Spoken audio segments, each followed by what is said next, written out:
പാലാ നഗരസഭയിലെ ഇപ്പോഴത്തെ സജീവ ചർച്ച ഒരു എയർപോർട്ടാണ്. കാരണം ഇത് കാണാതായത് കൗൺസിൽ യോഗത്തിനിടെയാണ്. തിരിച്ചു നൽകണമെന്ന് ചെയർമാൻ വരെ ആവശ്യപ്പെട്ടിട്ടും എയർപോർട്ട് ഇപ്പോഴും കാണാമറയത്ത് തന്നെയാണ്. ഇനിയും തിരിച്ചു കിട്ടിയില്ലെങ്കിൽ പോലീസിൽ പരാതിപ്പെടാനാണ് കൗൺസിലറുടെ തീരുമാനം. കേരള കോൺഗ്രസ് കൗൺസിലർ ജോസ് ചീരങ്കുഴിയുടെ എയർപോർട്ടാണ് കഴിഞ്ഞ ദിവസം ചേർന്ന കൗൺസിലിനിടെ കാണാതായത്. വില 30,000 രൂപ. കൗൺസിൽ ഹാളിൽ നിന്ന് തന്നെ കാണാതെ പോയതുകൊണ്ട് ചെയർപേഴ്സൺ ജോസ് ചീരങ്കുഴി പരാതിയും നൽകി. എടുത്തയാൾ ഉടൻ തിരിച്ചേൽപ്പിക്കണമെന്ന് ചെയർപേഴ്സൺ തന്നെ ആവശ്യപ്പെട്ടു. ഒരാഴ്ച പിന്നിട്ടിട്ടും എയർപോർട്ടിനെ കുറിച്ച് ഒരു വിവരവുമില്ല.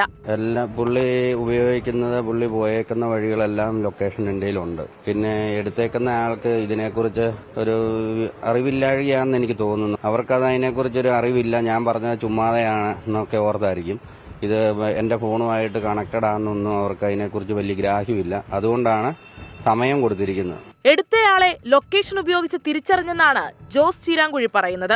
അതുകൊണ്ട് അടുത്ത നടപടിക്ക് മുൻപ് തിരിച്ചേൽപ്പിക്കണമെന്നാണ് ആവശ്യം. എന്തായാലും ഇന്നത്തെ കൗൺസിൽ യോഗത്തിൽ എയർപോർട്ട് വിഷയം നിർണായക ചർച്ചയാകും. 24 കോട്ടയം. ഇവരൊക്കെ ചേർന്നാണ് ഒരു നഗരസഭ ഭരിക്കുന്നത്.